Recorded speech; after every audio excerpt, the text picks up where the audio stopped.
half a day. This is Tori Manley speaking, and I am an environmental studies graduate.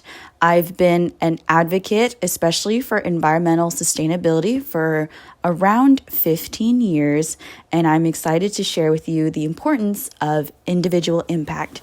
So individual impact is incredibly important to me because individual impact gets me so excited just because people just truly underestimate how much power they have as an individual. So for this episode, we are talking about the importance of positive individual impact, that your voice, your actions completely matter. And according to my Google search results, what is an advocate versus an activist? According to LinkedIn, the website where you kind of like Facebook but for job searching, I quote, "To be an advocate is to amplify problems occurring in society. To be an activist is to take intentional action to bring about change, typically social or political. Society cannot move forward without them." Aw, thanks, LinkedIn. So now we're going to start with Maria Balbin. Let's get into it.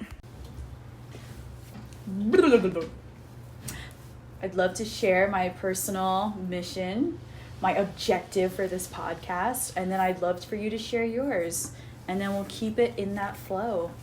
So my personal objective / mission for our audience is for them to remember and to cultivate the art of individual impact. So for me, individual impact is such a huge importance. Everything that we do just ripples outwards, and the more it ripples outwards, it touches everyone, not just on the surface level, but it can go deep underwater to the other fishies and the other vegetationists. So that is what I want our audience to remember. Individual impact is valid. What is your name? My name is Maria Balbin. Hey, Maria. Hey, Tori. Hi, my name is Tori, and I go by Tori Manley Speaking. And I would just love to say, I love your shirt. So right now we are pre-recording for our comfort at beautiful Maria's house. She has an amazing artistic SpongeBob shirt, and it just brings me so much joy. That's just a cute tidbit for us. So please tell me, where do you live, if that's consensual? Where are you from? And just paint us a picture that is about you. Sure. So, where am I from? I'm from Guam. I grew up in California, and I've been back on island for the last 4.5 years. Nice. Yeah, at the moment I stay in Dedido, specifically the subdivision of Macheche. Go Macheche.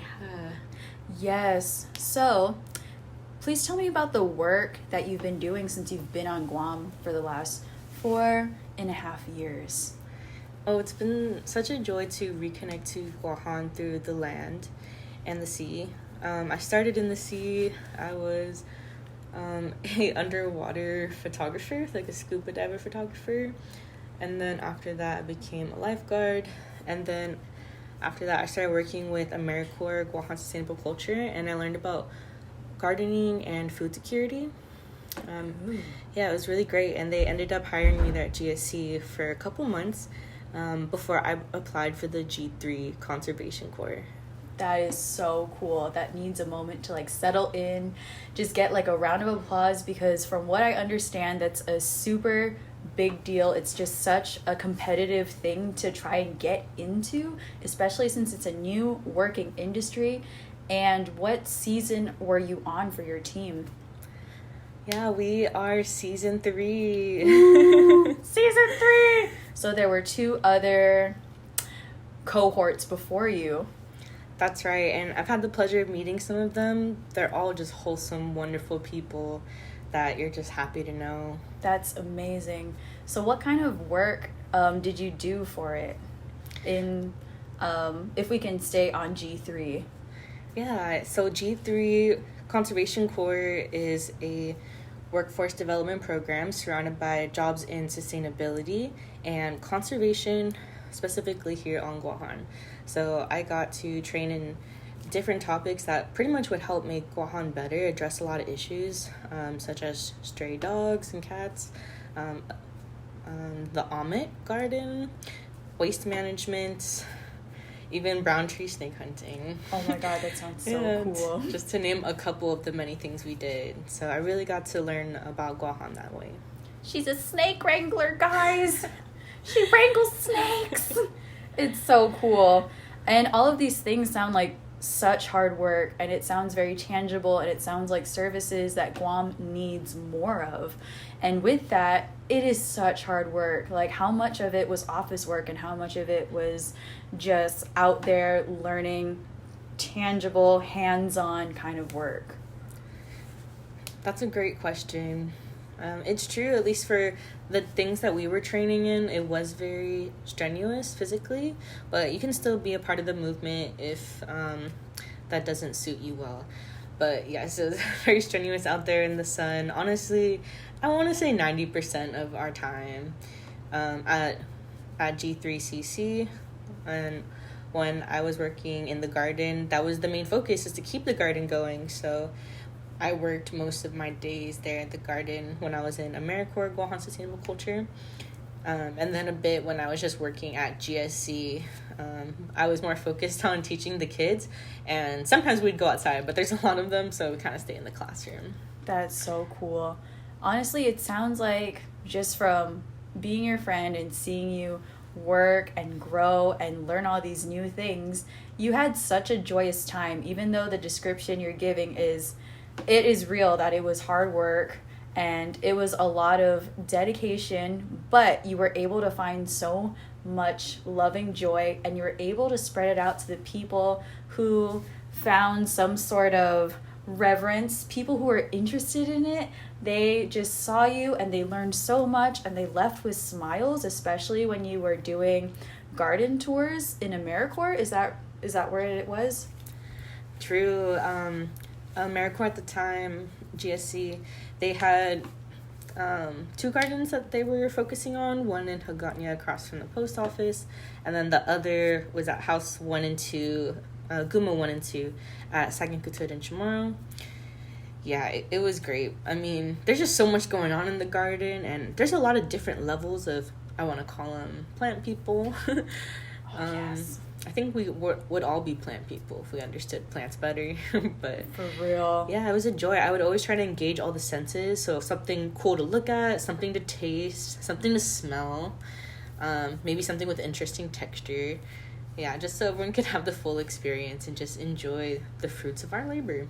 I remember taking a tour for the first time at the Hagåtña garden, and you were just so knowledgeable. It was so amazing. So with these different senses, is that how you were also able to retain the memory for all this information? Like, how did you keep up with that? Oh, that's a great question. It's like a whole catalog of plants that we grow there.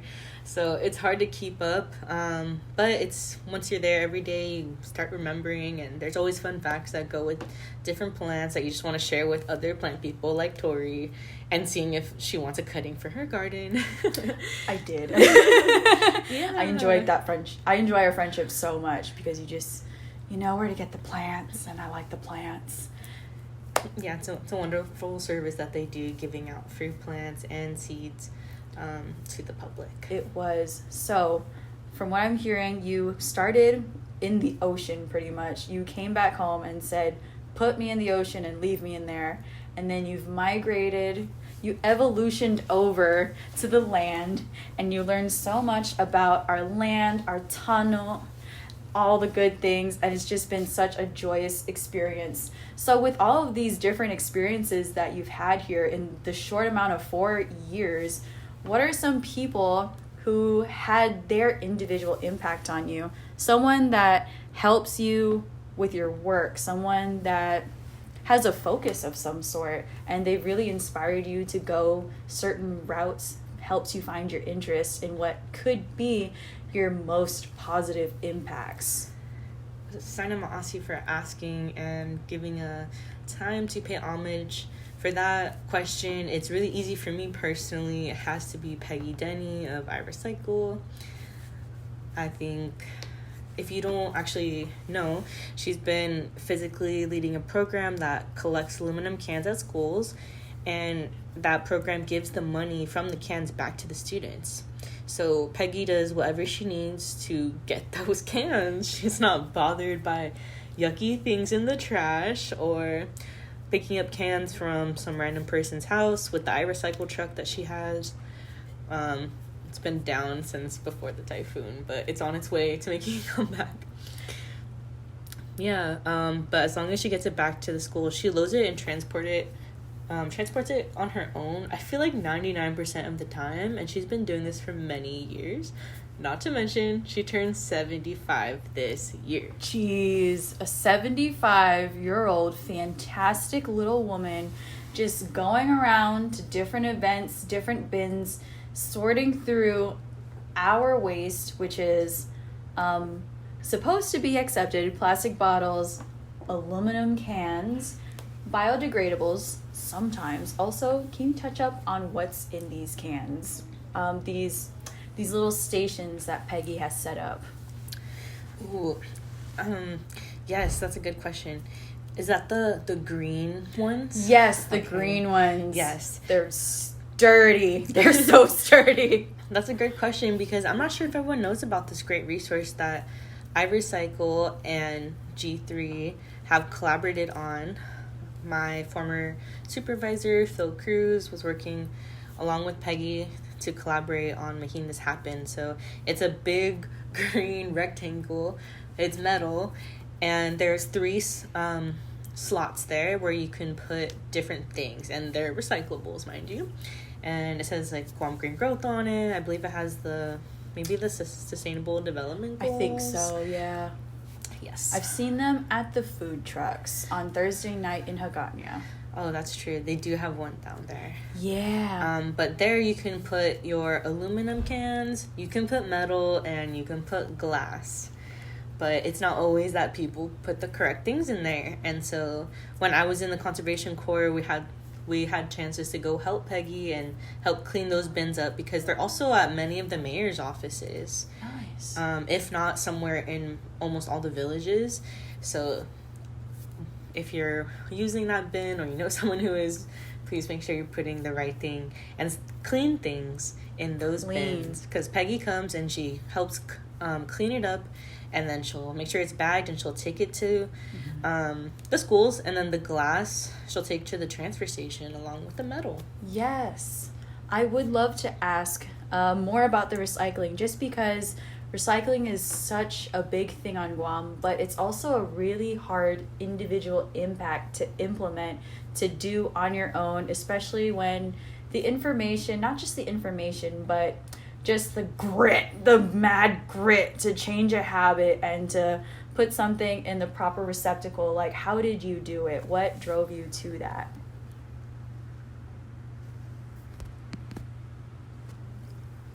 Well, when I think about it, it's just because it really just goes to the landfill, which I think is land that is lost to potential for the people of Guahan and the future generations. So that's sad to think that if we just changed our ways a bit, our consumption just a bit, and we're more mindful and thoughtful about where this is actually going, then we can slow down how much of the landfill cells that we're filling up, and maybe we can slow it down to a rate where we're not going to have to get a new landfill in a time that they said we're going to have, you know? Maybe we can delay it by a long time. That's a hopeful future. Yeah. It is. People want their land back. It's hard to get your land back if it's turned into a landfill. That'd be difficult. Agreed. So with this in mind, doing our individual action. So now we have some knowledge about Peggy Denny, bless her heart, but it's also just not a sustainable system for her or our island. What would you recommend to put your knowledge into action? Well, I would just say that sometimes you have to be the innovator or the conversation starter. And remember that implementation is challenging if systems aren't in place to help combat the issue that we're being activists for. My example is getting to-go drinks in a plastic cup because I forgot my reusable cup. So it really bothers me, but most shops are willing to give me a paper cup instead, even though I'm getting an ice drink. And then a couple shops also have 4-here containers that you can just dine in and enjoy, and then they'll wash it, and you made no negative impact. Yeah, and you still had a really good beverage. And honestly, those cute little ceramic cups, they're just classier. I don't know. I'm just very aesthetic-y. So I love that we got into personal change to change your habits. Can you talk more about that and why it's so important that we as individuals have the power for positive impact just with ourselves, and then as a collective, it makes a huge difference? That's a great question. I feel like I'll have to go back to the plants, because a habit that I have now is I'm an active plant observer wherever I go on Guahan. We are blessed with a climate that plants can thrive in all year long, and the plants are powerful. They give us medicine, food, rope making materials, canoe making materials, and for me it feels like Pokemon hunting but in real life. I saw my first mountain apple tree on a random work day. I was over the top excited, to say the least. That's awesome. I don't even know if I've seen a mountain apple tree. That's probably because I need to learn how to identify it, and then I could go Pokemon hunting with you. Plant Pokemon hunting. So, doing individual impact is sometimes really strenuous, especially for that one person who feels like they have so much to do, they have so much on their shoulders, and now they have to think beyond themselves, beyond their job, and possibly 6 generations in the future. And sometimes that could feel incredibly overwhelming for someone who wants to make a positive impact, but it feels like a big burden. So, what are some things that you personally strive for? And maybe they're just difficult right now, you're not there yet, but it's something that you strive for. I have to ping pong back to the trash issue. So being low waste is something that I strive for, but it feels defeating sometimes because many products we interact with produce waste, and it just goes to the landfill. Plastic takeout containers, medicine bottles, food wrappers, styrofoam. It's all a part of our weekly lives here on Guahan. When possible, I can compost the materials I use. Composting, in my own words, it's returning an earthly material back to the earth. So you could think of like leaves, and they break down and they become soil. Yeah. So you could actually compost a paper bag from Taco Bell, or wooden forks from Infusion are some examples if you want to get started composting. But today, We love a good compost pile. That is just amazing. We love a good compost pile. So, what does the community look like with the kind of people your work attracts? So, things that you mentioned like gardening, Guam Green Growth or G3, Guahan Sustainable Culture. What kind of people do you see in your immediate community that has similar interests? I have no idea what they look like, but bad. but I know that they'll think and act like someone who wants to contribute to a happier and healthier world. It's all about heart and spirit for me, and that's the kind of people that my activism attracts. I love that. Love that so much. So priorities versus positive impact. Going back to individual positive impact can be so overwhelming. So now that we know that there's a wonderful community behind positive impact, there are just wonderful benefits like knowing plants, getting really passionate about our earth, making a difference that we want to see in the world. But it sounds like more, and people are busy. So we know that what you do as an individual, but what advice do you have for others? That's a great question, because a lot of people care, but just remember we have to take care of ourselves first. So don't be too hard on yourself. There's different ways to show up for the community. Solidarity is unity amongst individuals with a common interest. So I'm going to name a couple ways that you can show solidarity. Nice. And it'll be from like more private to more public is the scale. So here we'll start with engaging with digital content. You could repost, comment, share with friends who might be interested. I do that a lot, or see people doing that a lot for Putahi the Tech Zone. After that, you could talk to family or friends about organizational issues that are being missed, such as not many people know that you're not supposed to just drop off animals at the front. You actually need to call ahead of time and schedule something so they know that they have space and they're ready to accept new animals. After that, you could start donating materials. There's always things that you could help give, and then it will help prosper the organization. Yes. After that, if you're ready, just introduce yourself to those involved. You get more comfortable the more that we see each other, because Guam is kind of small. It's a little small. We're going to see each other again. So just take that risk. You can share your story and tell people why you care about this issue. After that, you're going to be ready to just start attending events, workshops, even programs that are created by the organization you support.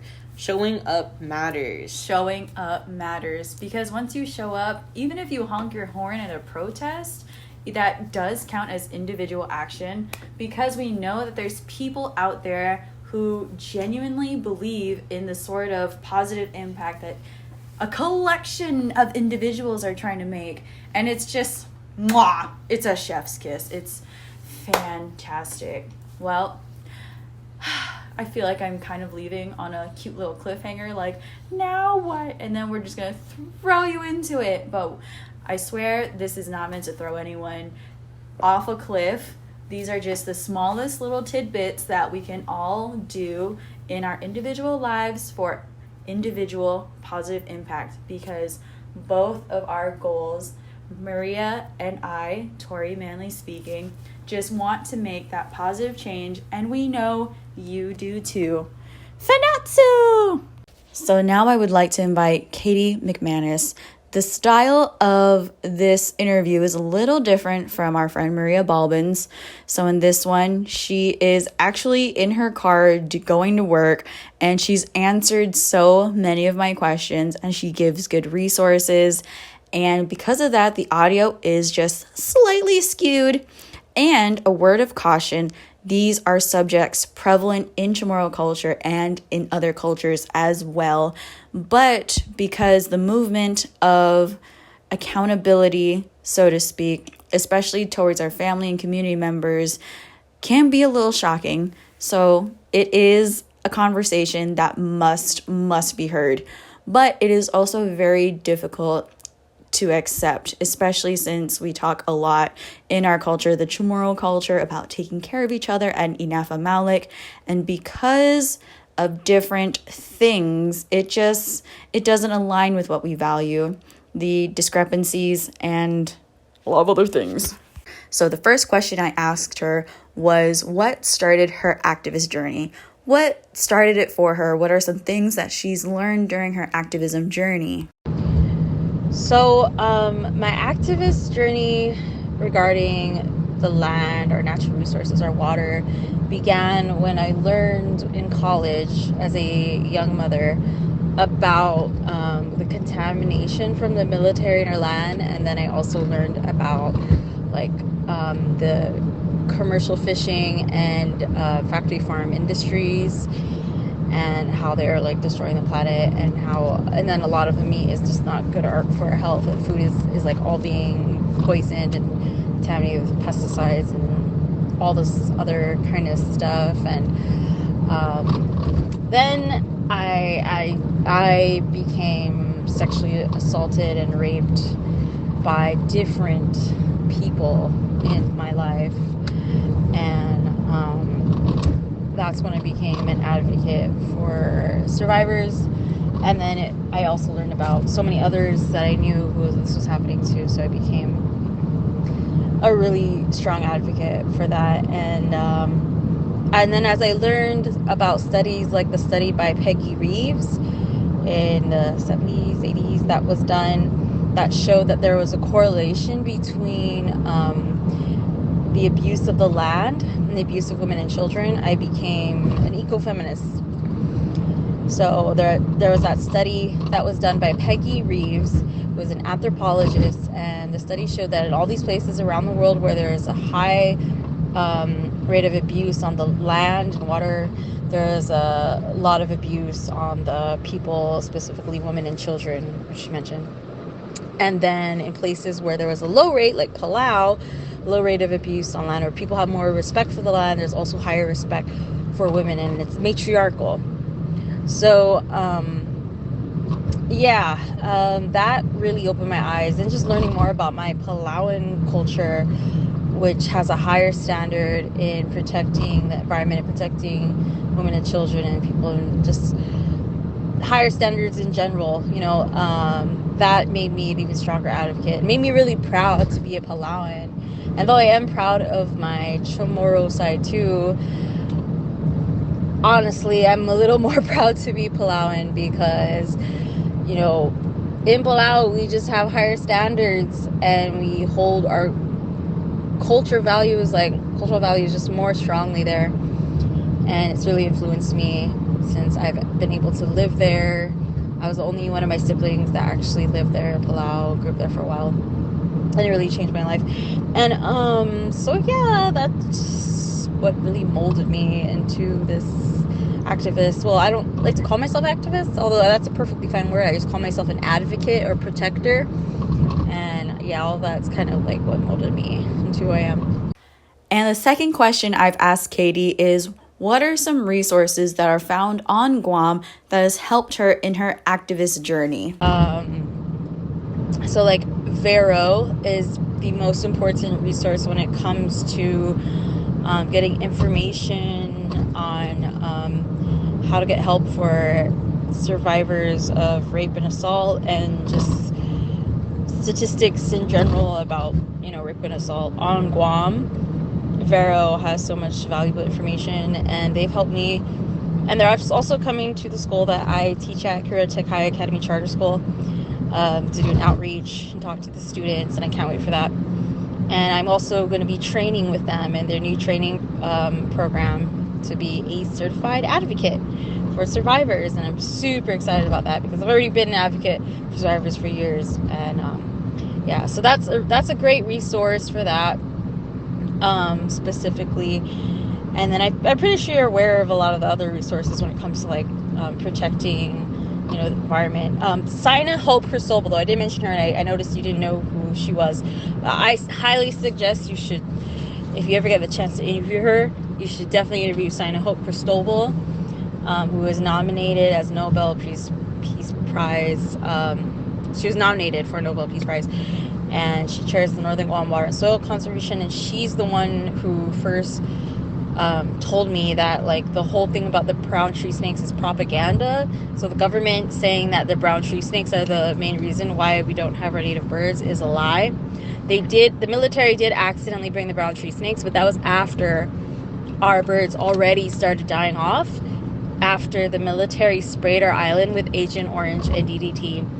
And scientists like Dr. Hope Cristobal and other scientists here were heavily censored and even like fired from their jobs because they were trying to get this information out to the public. So she's radical, and she's an extremist in many people's views, and I'm very grateful that people are now calling me an extremist like they call her, because it puts me on that same level. And she's really awesome. So I would definitely interview her if you have the chance to. And Varo. During the interview, I've asked her so many different questions, and because advocacy and being an activist goes against the grain of social norms and it is asking for change, talking about things like the R word, rape, it's just such a terrible word. It has so much trauma behind that word. I asked her, why does she Why does she care so much? That sounds really, really terrible. But of course, we all care. So I asked Kaity, why does she feel the calling and the need to focus on rape culture? So yeah, Oasis, I used to actually work there a long time ago, before COVID. They're a great resource too for addicts, people that are trying to recover. They've helped this one lady I know, like I think the newspaper did an interview on her. She had like 7 kids and she was like a heavy addict, and Oasis helped her to like get over her addiction, get a good job, and be a really good mom. And it's really amazing to like see stories like that, and it's really great to see work like that. And I really hope that the decolonization movement at Guam can work with organizations that are doing that kind of work, that are helping people that are trying to recover from addiction, helping survivors of rape and assault and being advocates for survivors, helping nonprofits like Guam Homeless Coalition that are helping homeless people in poverty. Like, these are organizations that I don't see the decolonization movement working with, that they really need to be involved with, because all of these issues are products of colonization. And finally, I asked Kaity what inspires her, what keeps her going in her activism, what is something that she follows, that she envisions, that is the core of decolonization. What is it for her that is decolonization for Guam, and how can we do this holistically?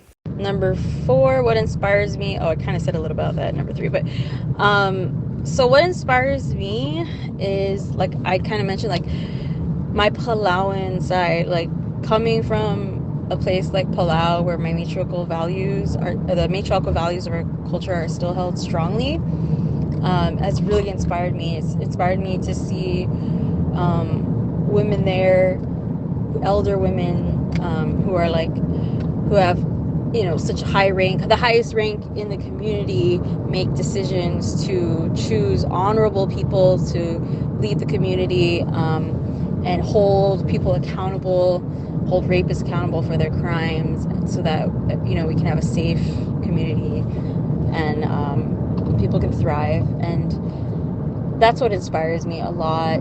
And also actually the pain and the trauma of what I've seen on my Chamorro side, and how like it's negatively affected families, like my family. That's also inspired me, because like it inspired me to break that cycle. So my dad, he's half Chamorro, and his mom is Chamorro. His dad was actually a white Irish sailor who molested my dad's sister. And when she first told people, the family, about it, they didn't want to believe her, which is really sad. It took them a while. Some of them still don't like to acknowledge it. And when she told me about this when I was in college, it really broke my heart, but also inspired me to be such a strong advocate, because I don't want to be like the family members who shamed her, silenced her, and told her that like they don't believe her, and I don't want to be like them. And as I said, so like there's a correlation between the abuse of the land, the water, air, and the abuse of our people. Studies have already shown that, and it's because it's a strong spirit of abuse, and I really believe in that like a spirituality aspect. When you allow a spirit of abuse into your home, your family, your community, you're allowing that spirit of abuse to thrive. And in order to break that cycle, you need to speak out against it and stand for what's right. And on Guam, there's a strong spirit of abuse towards the land, the water, the air, our women and children, our people. And I really, really like hope that more people can be advocates for the abused. And that was Maria Balbin for our first interview and Kaity McManus for our second interview. And they both have such different stories and different flavors of advocacy in what they want to focus on, in what they want to fight for or advocate for, or the people that they want to focus on, or the systems they would like to change or enhance for the better. Have you guys ever been to Subway? I swear I'm going somewhere with this. So at Subway, of course, you choose your different kinds of bread, just like activism. You choose the sort of different topics, the whole encompassing thing that you want to focus on. And for me, individual impact is like the bread. It carries everything that you're going to hold dear during your journey. And with that, you choose your different flavors, you choose your different toppings. Some people go ham. They just go ham on all the meats and they focus on one thing, and it's super concentrated, which is good in its own sense. But also, advocacy has a form of different colors and shapes and sizes and flavors, and it all depends on what you prioritize, what works best for you, how much toppings can you fit in your sandwich.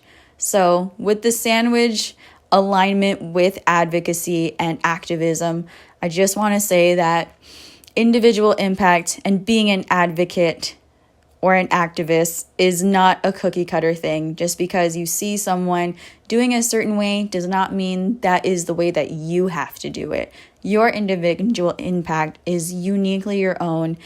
It is something that you care for. It's something that brings you joy, and it's something that makes you feel good to go towards a positive contribution for our people, our island, the Marianas, possibly Micronesia, and possibly the world at large. Isn't that fantastic? That's just so amazing. And we're going to need bigger bread for this sandwich. So that is my take on individual impact with our two wonderful guests. And I hope that this has brought tremendous value on you, and to let you know that you have so much power in your voice and in your actions. Have a pleasant day wherever you are. Sizo os maasi. And thank you for listening into Fanachu.